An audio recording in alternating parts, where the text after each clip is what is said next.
오늘도 매일의 기도를 통해 하나님께 더 가까이 나오신 여러분을 환영하고 축복합니다. 오늘도 주님과 동행하는 하루 되시기 바랍니다. 주님과 친밀한 교제를 갖는 시간 되시길 기도합니다. 오늘 하나님께서 우리에게 주신 말씀은 사무엘하 14장 22절부터 24절의 말씀입니다. 세 절의 말씀이니 함께 교독하며 나가겠습니다. 제가 먼저 읽겠습니다. 요압이 땅에 엎드려 절하고 왕을 위하여 복을 빌고 요압이 이르되 내 주 왕이여 종의 구함을 왕이 허락하시니 종이 왕 앞에서 은혜 입은 줄을 오늘 아나이다 하고 요압이 일어나 그술로 가서 압살롬을 데리고 함께 읽겠습니다.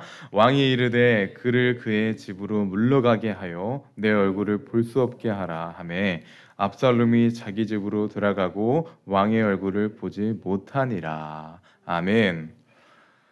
오늘 우리는 말씀이 분명한 길을 제시한다라는 주제로 함께 말씀을 나누려고 합니다. 우리는 삶을 살아가다 보면 중대한 선택을 할 때가 있습니다. 인생의 길을 정하는 중대한 선택을 할 때가 있죠. 이것이 직장을 선택하는 일일 수도 있습니다. 이사할 곳을 선택하는 일일 수도 있고 학생들은 대학교를 선택하는 일일 수도 있습니다. 이렇듯 우리는 중대한 선택을 할 때가 분명하게 오는데 이 선택의 순간에서 우리는 어떤 선택을 내려야 하는 것일까요? 어떻게 선택하는 것이 잘 선택하는 것일까요? 이번 한 주 보았던 다윗과 요압도 아주 중대한 선택의 길에 서 있었습니다. 바로 형제들을 죽인 압살롬을 데려와야 하는지 말아야 하는지에 대한 아주 중요한 선택이었죠. 이 중대한 길에서 요압은 어떤 선택을 했을까요? 요압은 압살롬을 데려올 수 있도록 전문 용어로 판을 짜기 시작합니다. 다윗이 압살롬을 데려올 수 있도록 계획을 짭니다. 어떤 계획을 짜는 것이었냐? 한 여성을 데려와서 다윗의 마음을 움직일 수 있도록 연기를 시킵니다. 왕이시여, 저에게는 아들이 둘이 있는데 이 둘이 싸웠습니다. 그러자 한 아이가 한 아이를 죽였습니다. 사람들은 살인을 저지른 이 한 아이를 보며 이 아이도 죽여야 한다고, 그러니 왕이시여 이 아이를 지켜주세요 라고 연기를 합니다. 그러자 다윗은 알겠다, 내가 지켜주겠다 라고 합니다. 그 말을 듣자 여인이 형제를 죽인 아이를 지켜주신다고 하셨는데 압살롬도 형제를 죽이지 않았습니까? 압살롬도 지켜주셔야 되지 않습니까? 라고 말합니다. 여자가 와서 말한 것은 다른 사람에 대해 이야기하는 것 같았지만 사실은 암논과 압살롬에 대해 이야기한 것이었죠. 그렇게 마음이 동화된 다윗은 압살롬을 데려오는 선택을 하게 됩니다. 자, 압살롬을 데려오는 선택을 했는데 그 결과는 어떻게 됐을까요? 24절입니다. 함께 읽겠습니다. 시작. 왕이 이르되 그를 그의 집에 물러가게 하여 내 얼굴을 볼 수 없게 하라 하매 압살롬이 자기 집으로 돌아가고 왕의 얼굴을 보지 못하니라. 아멘. 다윗의 말대로 압살롬을 왕국으로 데려왔습니다. 그리고 다윗과 압살롬이 만나기 전에 다윗은 갑자기 압살롬이 보기 싫다며 집으로 돌아가라, 집으로 물러가라 라고 말을 합니다. 왕국으로 돌아왔는데 왕 앞에 서게 하려 하는데 얼굴도 못 보고 돌아가게 됐던 것이죠. 압살롬은 많은 기대를 했을 것입니다. 드디어 왕이 나를 불렀구나, 드디어 아버지가 나를 찾았구나 하며 기대하며 왕국으로 들어왔을 것입니다. 그런데 얼굴을 보지 못합니다. 여기선 아버지와 아들의 관계를 살펴볼 필요가 있죠. 아버지와 아들은 어떤 관계여야 합니까? 잘못한 것에 대한 훈계도 정확하게 필요하겠지만 아무 조건 없는 무조건적인 용납의 관계가 아버지와 아들의 관계입니다. 집 나간 탕자가 집으로 돌아갔을 때 그 탕자를 안아주었던 것처럼 안아주는 것, 용납하는 것이 아버지와 아들의 관계이죠. 그런데 다윗은 어떻게 합니까? 용납하지 못합니다. 얼굴을 보려 하지 않습니다. 압살롬을 그리고 아들을 거절하는 것이었죠. 아들을 향한 아버지의 거절감, 이것은 아들에게 엄청난 상처였을 것입니다.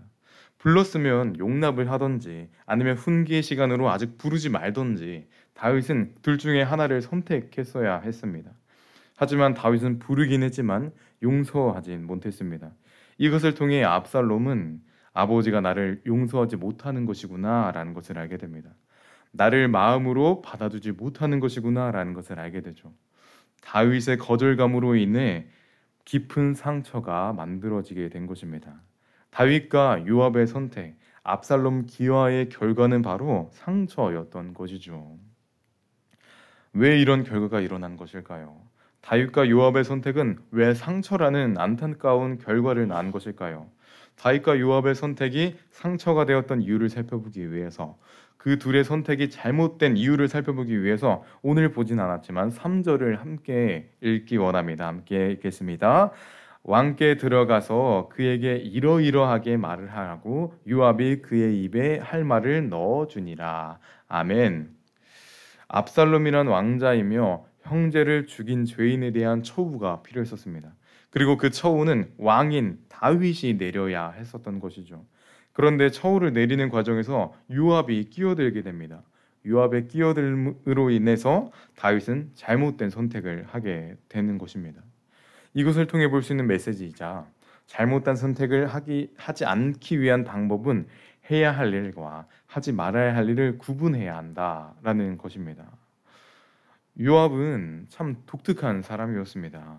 압살롬과 다윗의 관계, 압살롬의 왕위 계승 문제를 자신의 일처럼 생각합니다. 그래서 일을 벌이고 있는 것이죠. 그런데 이 일을 벌이는 것이 맞는 일일까요?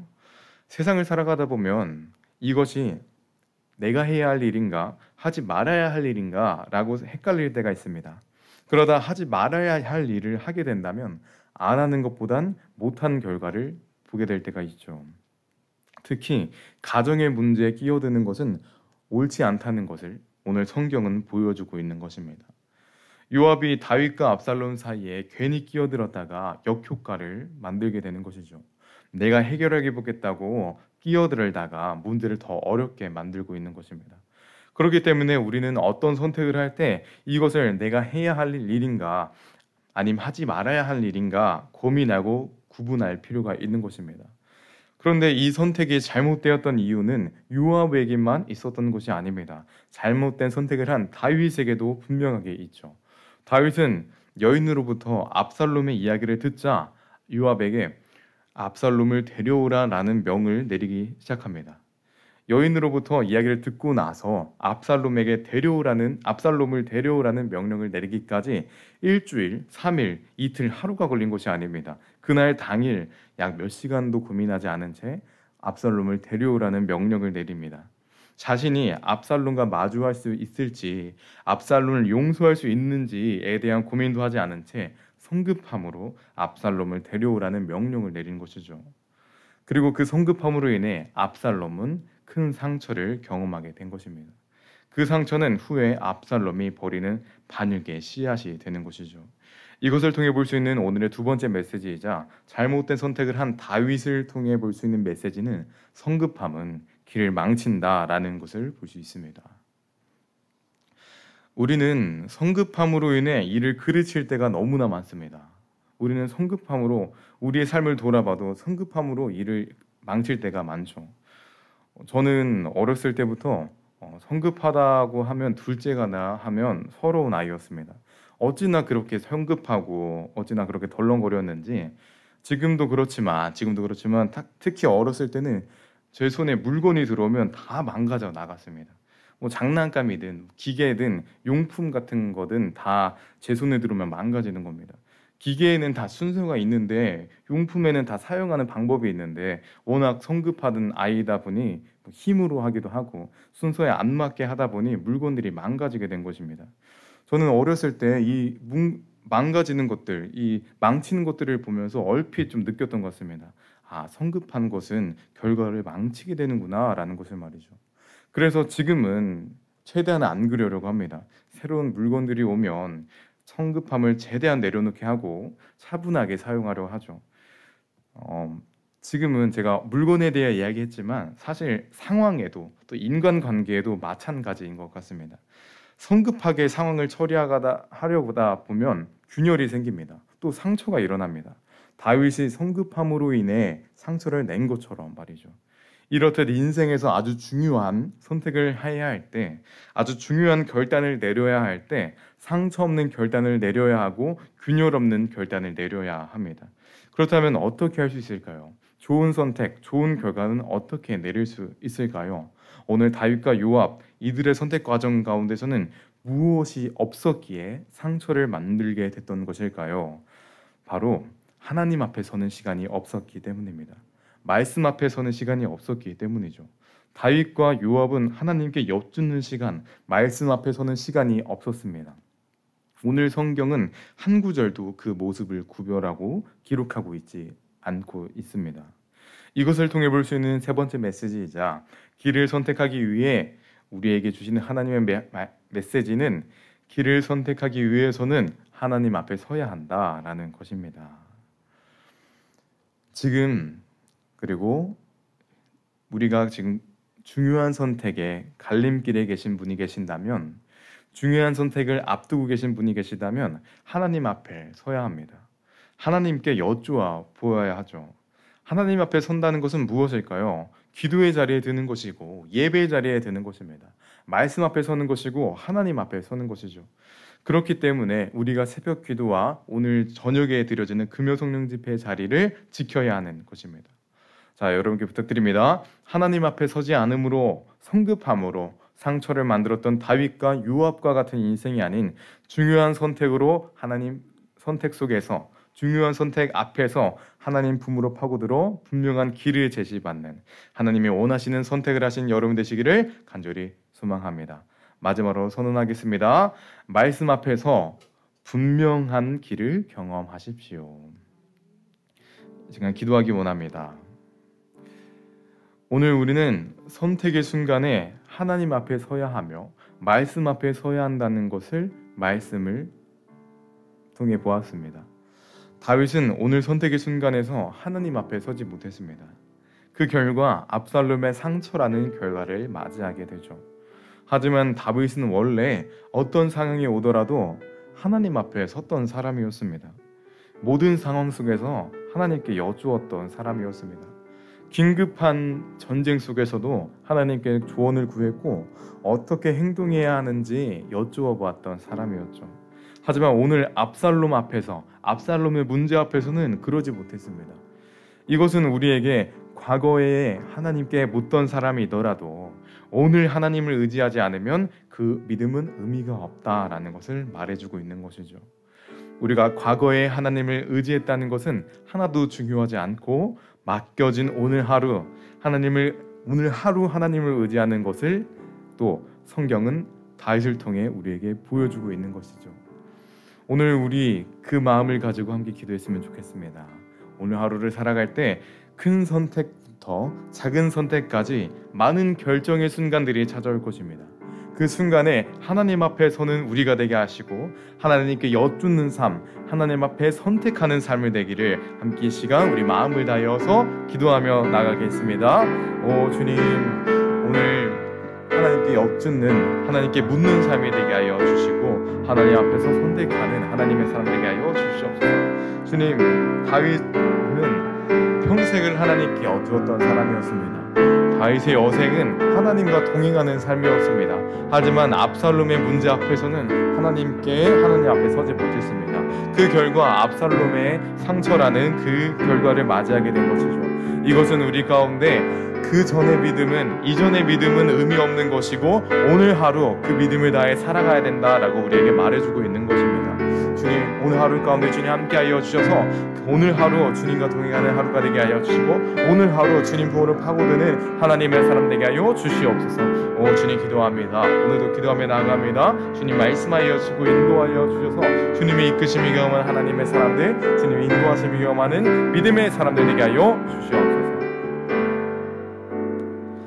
사랑의 주님, 오늘도 나의 삶을 주님께 맡기며 하나님의 품으로 파고드는 하나님의 사람들이 이곳에 있습니다. 또 온라인의 상황 가운데 있습니다. 세상의 사람들은 자신의 인생이 자신의 것이라고 착각합니다. 그래서 조급하고 실수하고 상처받는 삶을 살아갑니다. 주님, 우리는 그들과 구별되게 하여 주셔서 하나님 품 안에서 선택하고 하나님 품 안에서 살아가게 하여 주셔서 평안과 평강을 누리는 삶을 살게 하여 주시옵소서. 주님, 우리가 하는 선택은 불안정함을 고백합니다. 하지만 하나님과 함께하는 선택은 완전함을 믿습니다. 그 믿음으로 오늘도 살아가오니 흠없는 하루가 되게 하여 주시고 행복한 하루가 되게 하여 주시고 능력이 있는 하루가 되게 하여 주시옵소서. 특별히 우리 사랑하는 환우들을 위해 기도합니다.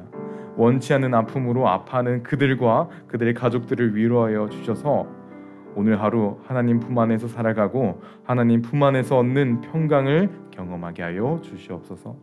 오늘도 함께 하실 것을 믿습니다. 우리 옆에 계실 예수님의 이름으로 기도드립니다. 함께 주기도문으로 예배 마치겠습니다. 하늘에 계신 우리 아버지여, 이름이 거룩히 여김을 받으시오며 나라가 임하옵시며 뜻이 하늘에서 이루어진 것 같이 땅에서도 이루어지이다.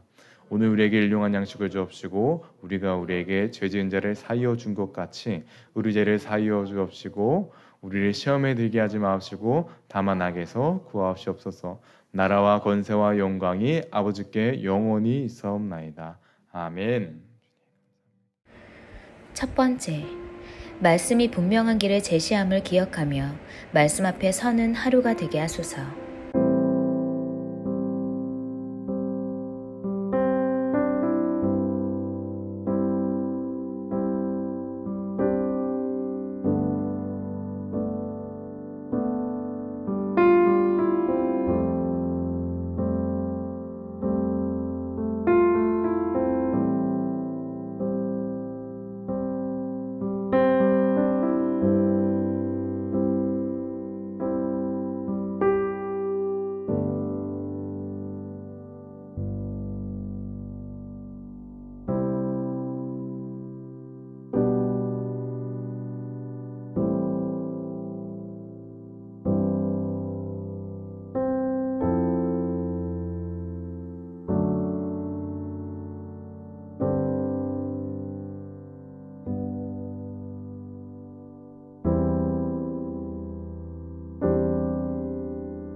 두 번째, 오늘 원하는 대로가 아니라 말해야 하는 대로 말하게 하소서. 내 생각이 아니라 아버지의 법도대로 판단하게 하소서.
세 번째, 아버지께서 사랑으로 나를 붙잡아 주셨듯 나도 사랑으로 나의 가족들을 붙잡아 주게 하소서.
네 번째, 금요 성령 집회를 통해 말과 기도의 능력을 받아 하나님께 더 가까이 나아가는 은혜를 허락하소서.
다섯 번째, 드려지는 모든 예배 가운데 성령의 기름 부으심으로 함께하소서.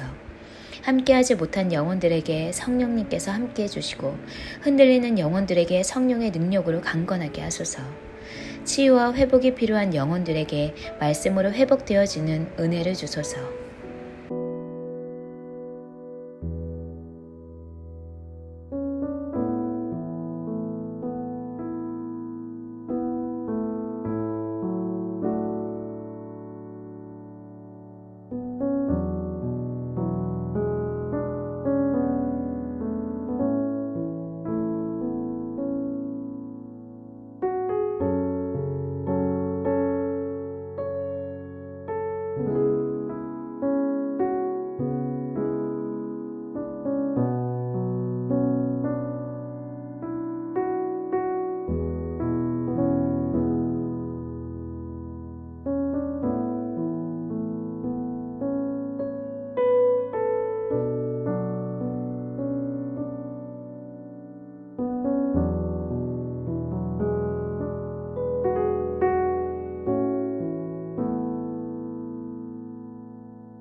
하나님께서 우리의 기도에 영광 받으셨습니다.